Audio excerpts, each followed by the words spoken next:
again to welcome Rabbi Kalish back to our community. I think this is a Chazaka year. The third year. Yeah. Right, Rabbi Kalish, this is the third year. This is the Chazaka. This year is the Chazaka. Mitzvah Hashem every year from now on in Yerushalayim together. But to continue to learn and to grow and to watch and to emulate. So amazing Rabbi Kalish doesn't just to come and give Shiur, but he comes and brings his energy, many Talmidim, and it really transforms the community in the time that he's here. I want to thank, again, Dr. Hillel and Chayi Cohn for sponsoring the Shabbos in memory of Chayi's parents, Menachem Naumberg, Menachem Mendel ben Aryeh Leib, and Rivka Bas Shaul Pinchas, Neshama Shel and Aliyah, tremendous nachas they're getting where they are from their children and grandchildren. The Erev Shabbos call this morning is sponsored by Ed Erlich and the yurtzeit of his brother Yehuda Tzvi ben Moshe Yisrael, who's Neshama Shel and Aliyah. I encourage everyone to join us tonight as well at BRS. We'll have a tish with questions and answers with Rav Kalish. Tomorrow morning he'll be giving the drasha in several of the minyanim. Shiur tomorrow afternoon, Shalashiris. Tomorrow night a special Malava Malka for parents who are looking for chizuk and navigating with their children. And that's enough. That's a lot of work. That'll be enough there. So without any further ado, please rise and join me. It's a great schus to welcome Rav Kalish.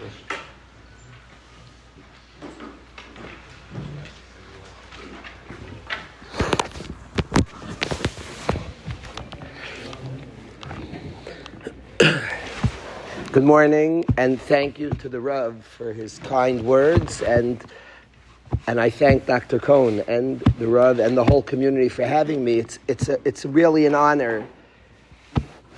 It's really an honor to be here. This is an incredible place of growth. As a chiyus here, when Yaakov Avinu sees all his children, the Shiftei Ka, living right, he responds, Baruch Shem Kavod Machosay Olam V'ed. Is Yaakov Avinu's response. I remember years ago when Rav Aaron Schechter, the Chaim Berlin Rosh Hashiva Zatzal, came to Waterbury. And I don't know what his planned speech was. I don't know what his plan was, but when he spoke there, when he spoke in Waterbury for about an hour and a half, he was saying the pasuk and he expounded on Baruch Shem Kavod Machosay Olam V'ed. And it literally, you saw a tremendous regesh. He was seeing a new yeshiva. At the time, it was a new yeshiva, a new community expansion of Torah. And he was just saying, Baruch Shem Kavod Machosay Olam V'ed, over and over. He was talking about the pasuk. He was saying Shatim, but he really was just emoting a tremendous gratitude to Hashem and excitement to see expansion of Torah. So I just want to say, coming here, what the Rav has done here and created here, what the Tzibur has here, just as such an expansion of people learning to come to this shul over a Shabbos, the amount of minyanim and the amount of learning and the amount of chevreshaft, the friendship. So talk on this place, it's worthy of saying Baruch Shem Kavod Machosay Olam V'ed. I want to talk about a topic that I want to say that I'm in the middle of. And I'm thinking about this topic. I'll explain why it's on my mind. I do like coming from Masechtas Nedarim. It's the only Masechta I was zeicher to learn cover to cover with my father. So whenever I can come from Masechtas Nedarim, that draws me. But there are other reasons why this sugya that I want to talk about is on my mind. We're talking these parshas HaTorah, we're all busy with the Galus Mitzrayim and the Geula from Mitzrayim. And of course, we've come to parshas B'Shalach, the Geula from Mitzrayim. But in this whole sugya of Galus and Geula, there's like when you read it in the Psukim, it's like a little bit almost, I don't want to say the word a side story, but I want to talk about it.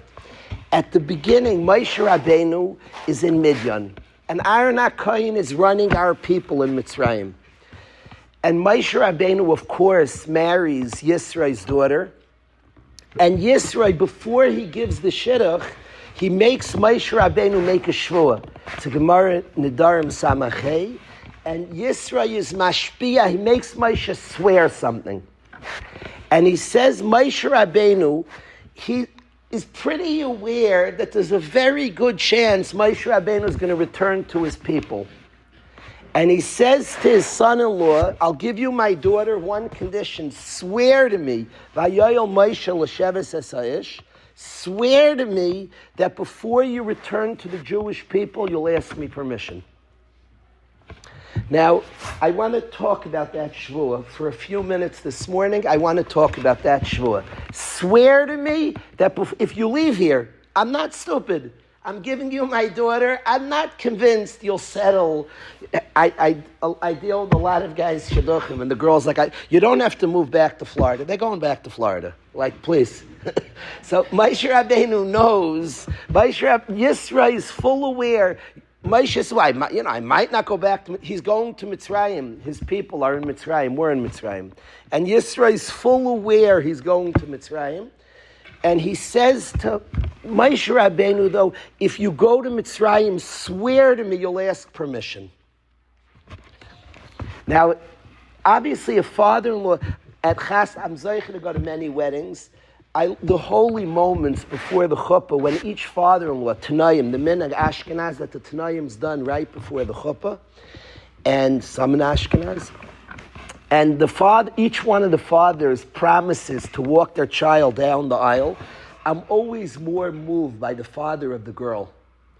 The father of the girl says, I will give my daughter, and he makes a kinyan in front of Edom that he's going to hand over his daughter, and there's a tremendous chayeh tluyin alav. There's a tremendous sense of trust of a youngster that I'm going to hand my daughter and walk her down the aisle and hand him. I'm always more amazed at that, and certainly I get it. Yisra is concerned. You're handing your daughter, but what is in the Oimek Kapshat? I don't want to settle for childish things. What is this that he swear to me? You're nervous to give your daughter. Obviously, trust Moshe. But if you go back, swear you'll ask permission. What is that? What bothers me more specific is later Hashem says to Moshe Rabbeinu, go back to the Jewish people. Of course, Hashem calls Moshe Rabbeinu back. And of course, he keeps his shvuah. And he goes to Yisra, and Yisra gives rishus. And what bothers me is that Yisra gave rishus. So why not, when you give over your daughter, why not give the rishus then? You know he's going to probably go back. So you think about it, and you say, no, I'll give you my daughter, and go back. And he gives rishus. So what's this? Swear to me you'll ask permission. And Moshe asks, and he gives rishus. He wasn't ready to give rishus. What's happening? What's the Oimek Kapshat? What's the sugya here? Swear you'll ask permission. Moshe asked for, and he gives. So if you were willing to give permission later, you couldn't give permission when you gave you the citizen. I know Moshe Rabbeinu. You'll probably go back to your people. I give rishus now. What is the Oimek Kapshat? Swear to me you'll ask rishus. Parenthetically, it's very interesting that when Moshe Rabbeinu asks Yisro to go back, it doesn't seem like the full emes, because he doesn't say, Hashem said to me, when he asks the Shver, can I go back to the Jewish people? He doesn't say to Yisro, he doesn't say, God told me to free the Jewish people. Hashem told me to take out Klal Yisrael. He says, I want to see ve'eda b'chaim. I want to see are they still with chiyus? Are they still alive? I want to check on my people. It wasn't true. It's true. Maybe he wants to also see ve'eda b'chaim. He wants to take them out. Hashem, was it humility? No, he didn't say a sheker. Chas v'shol Moshe emes, sarasi emes. He probably also wanted to see ve'eda b'chaim. But he's going back to free the Jewish people. So we have to work on that sugya. The Medrash asks that question perhaps, but we have to work on that sugya that he doesn't say, I'm going to free Am Yisrael. Why not? But what is this sugya of asking rishus from Yisrael? That's the question. Now, clearly, and it's mashma this way in the Medrash, when Yisrael says to Moshe Rabbeinu, swear to me you'll ask rishus, is clearly in contrast to Yaakov Avinu, who leaves Lavan, who leaves his father-in-law and steals the children in the middle of the night. And Lavan gets upset, and clearly that's the contrast. Yisrael says, don't do it. I know you say the Yaakov Avinu. And he ran away from his shver. Don't do that to me. So whatever pshat we're going to say in Yisrael, contrast to Yaakov Avinu.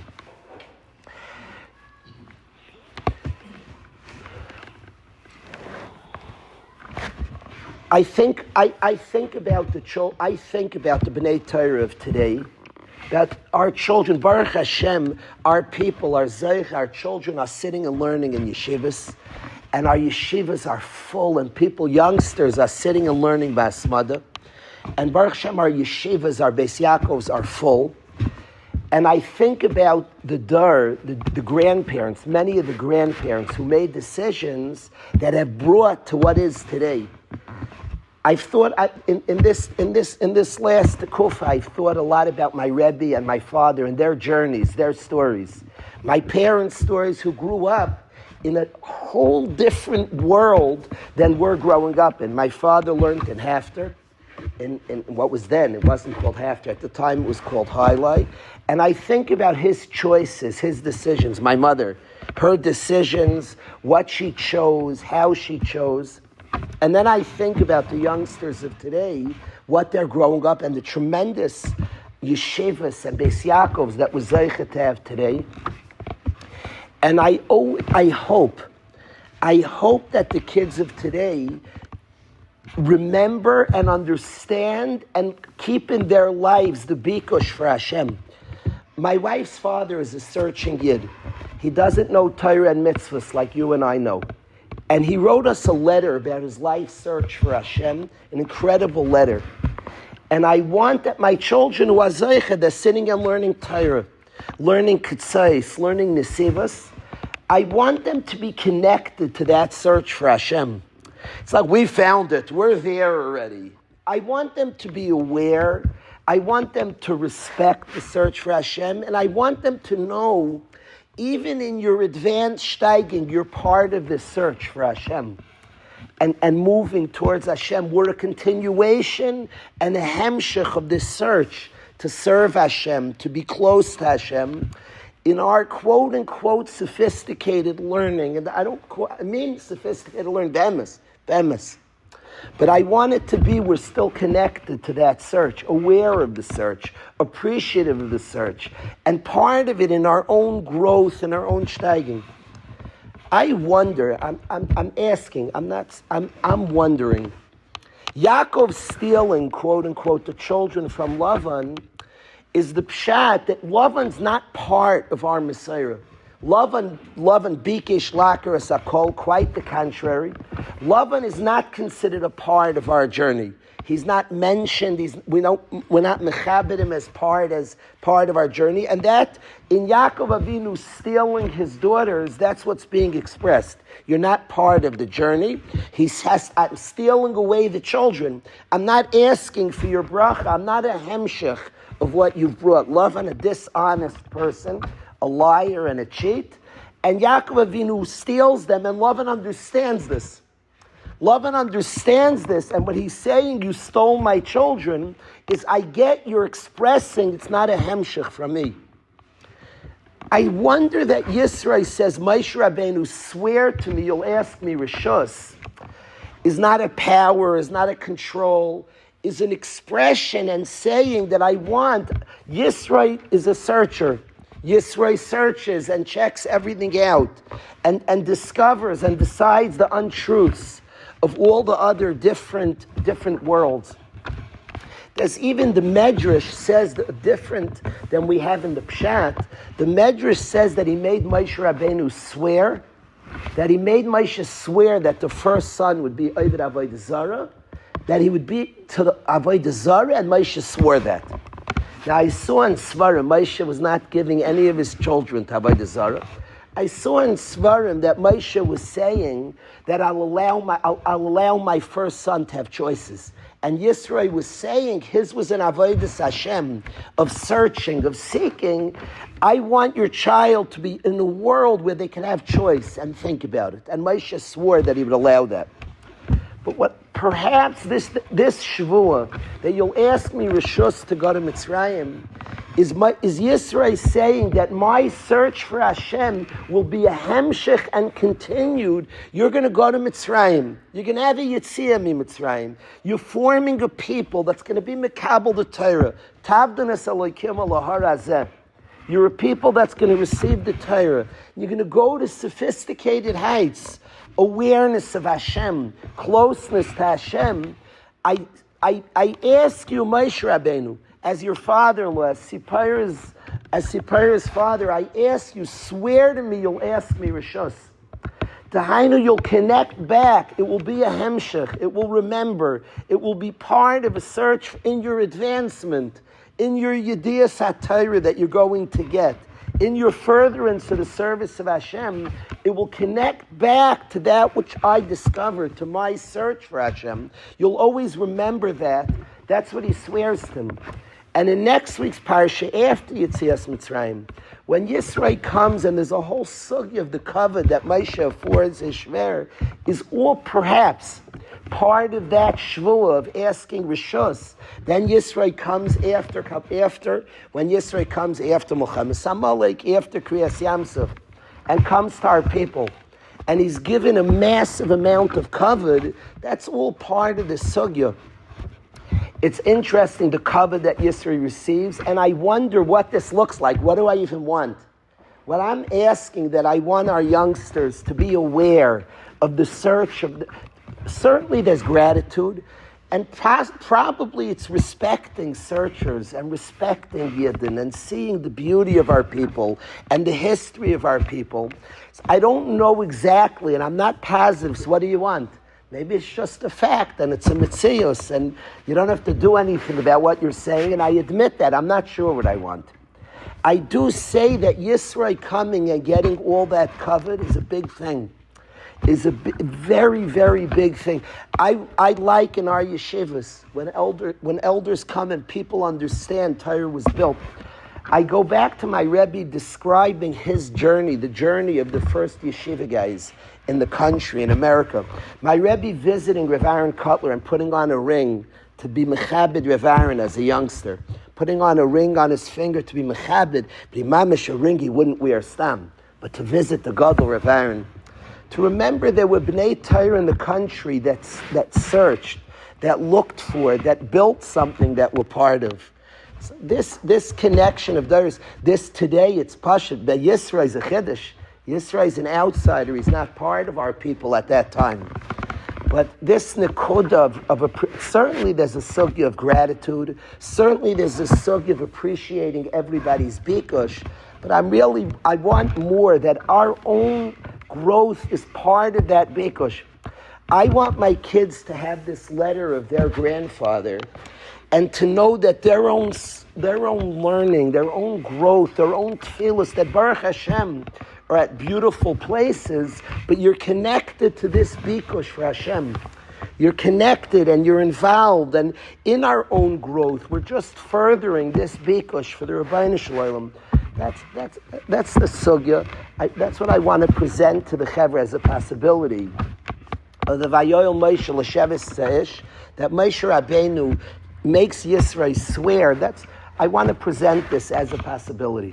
That was the first sugya. There's time for one more. So that's one nikud I wanted to present.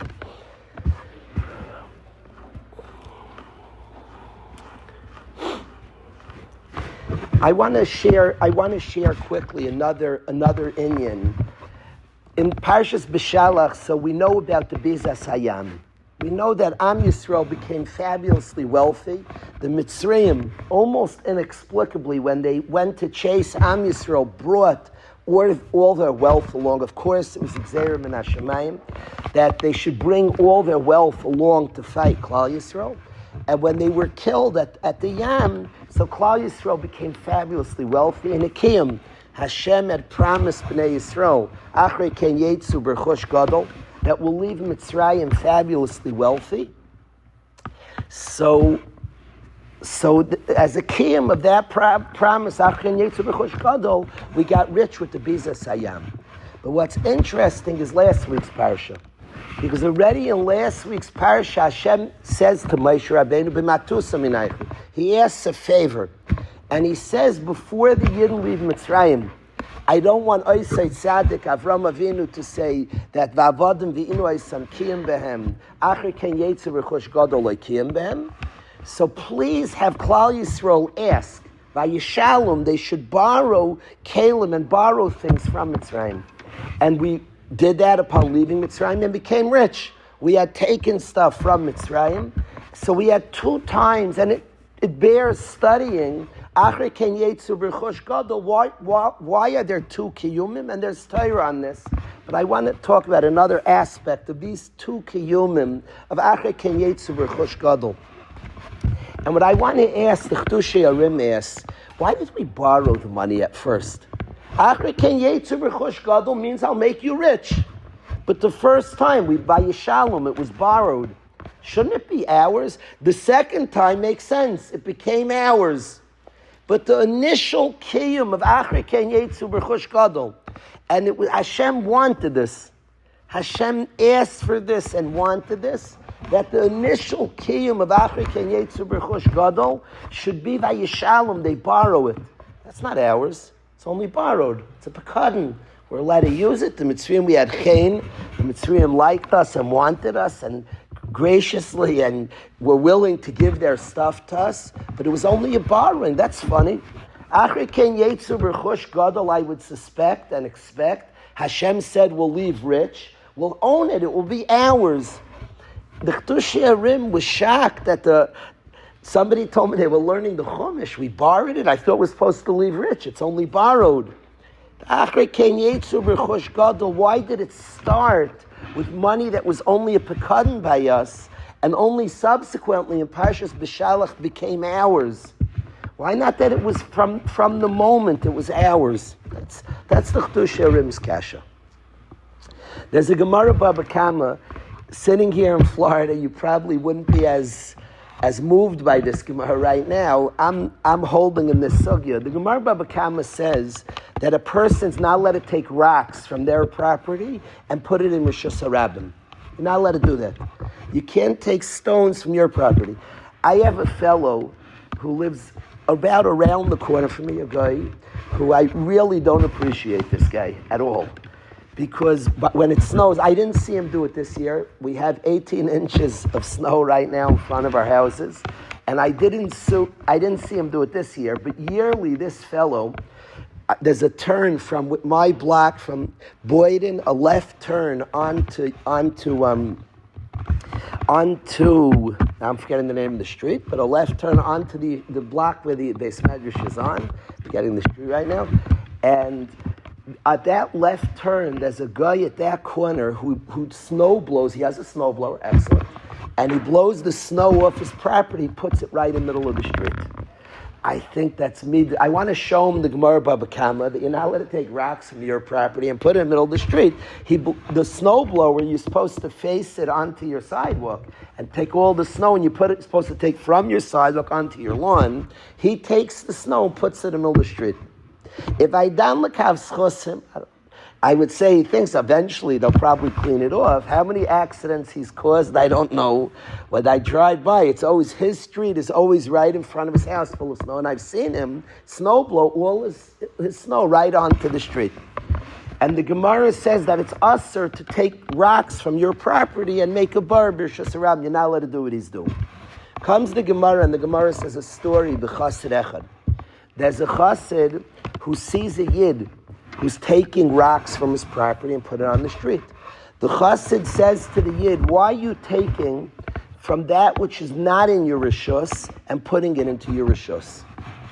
That's what the chassid says he says, Reika, empty one. He calls him an empty one. Perhaps we'll explain that. He says, empty head. Why are you taking from not your property and putting it into your property? So the Reika Liglegalov, he laughs. What are you talking about? I'm taking from my property. I'm doing the logical thing. Taking from my property and putting the snow in the street. What do I care? But the chassid says, why are you doing it from not your property and putting it onto your property? Liyamim, says the Gemara, a while later, this yid had to sell his property. He ends up walking the streets. He no longer owns his property, and he trips and he gets damaged on the stones that he put in the Rishus HaRabim. And he says, Yafa Amar Liyaisi Chassid. The Chassid was right. When he said, Rishus She'ena Shali, Rishus Shali, he was right.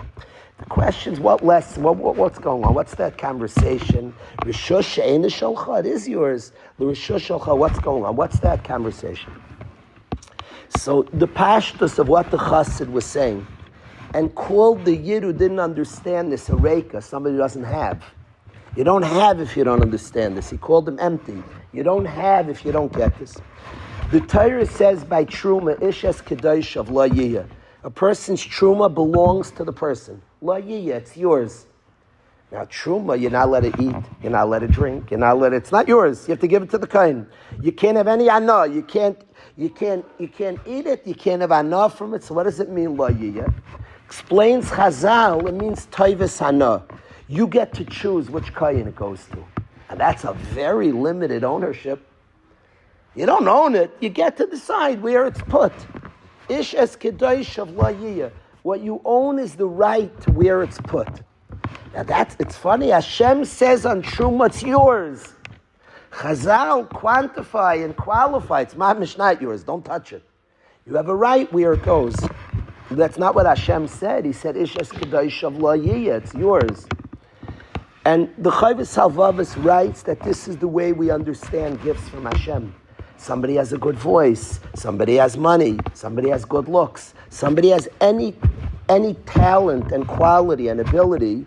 The way a Yid sees it is pikadon by me. Hashem wants to gift it to the world. Hashem wants to give to the world, and He gave me the right to decide where it goes. What we own is where we put it. That's what we own, Toivus Hana. That's how the Chovos Halevavos writes that this is how we view a person. This is how Yidden view possessions. That Hashem wanted to gift the world. Hashem gives somebody a good voice. What He owns is the right, where and who He sings to. Hashem wanted the world to have a good voice. The way a Yid views Bailus, Hashem trusted me and was mafkid money by me. And then I could use it Kedei Chayev, and then I get to decide what to build, where to gift it, who to give it to, the Toivus Hana. Person could take that money and buy a pair of pants for their child. Tremendous chesed. They could buy a gift for their wife. The person's hakara, the money was put by me for the use of serving. Hashem wanted in the world, and I get to decide the Toivus Hana. That's how we view Bailus. Says the Chedushay Arim that Hashem wanted to teach us about money. Part of the gift, avada by the Biza Sayam, it becomes ours in the sense of the world that it's completely ours. But the aschal of our relationship to it, it was lent us, it was a pikadon. And the Chedushay Arim writes that it was the kindness of Hashem, that we should relate to the money. The money was given as a borrowing, that should be our relationship. It's a pikadon by me. It was put by me. I'm trusted to decide where it goes, how to use it.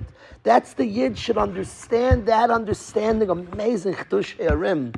That's why it was given to us. The Achri Ken Yetzu B'Chosh Gadol was given. It's so geschmack that it comes from Avram Avinu, who's midah of Chesed, who takes the items and is a person. The Avram Avinu, who was the Machnes Eirich, who took what he had and is supporting.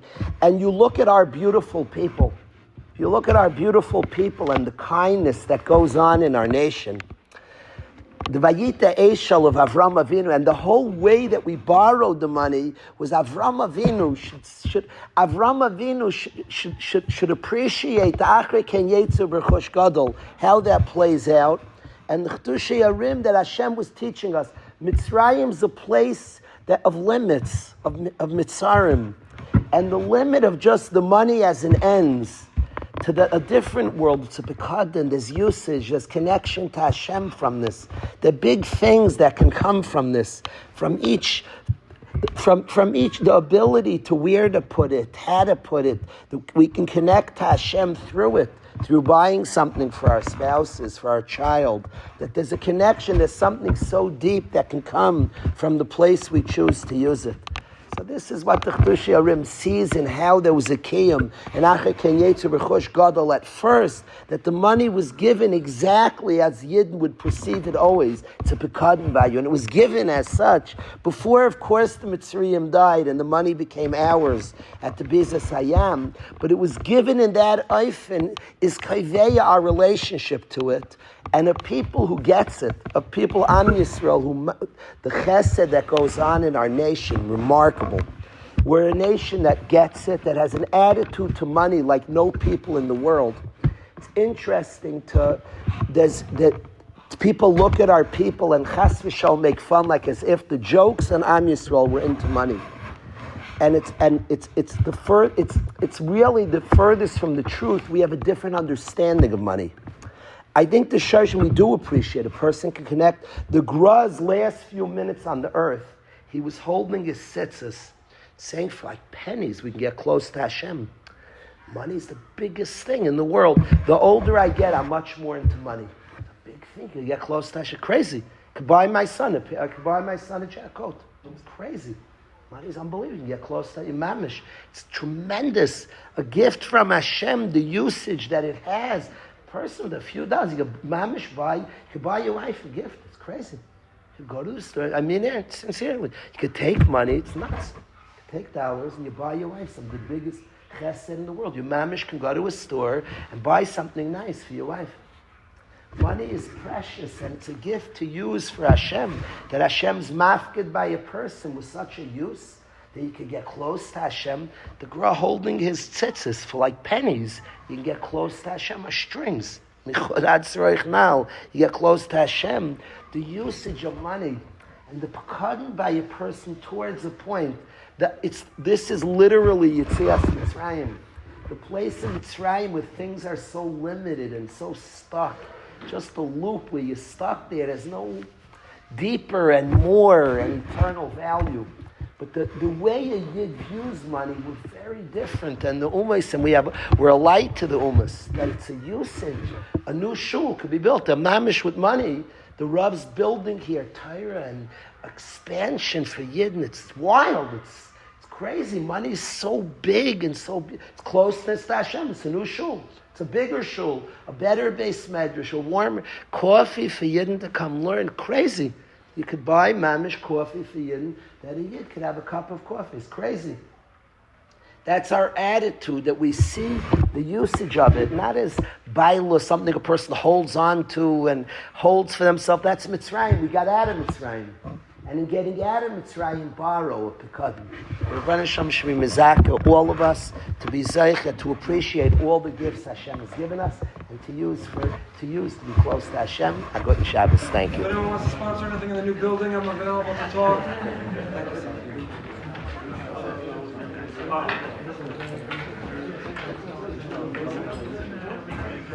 Thank you.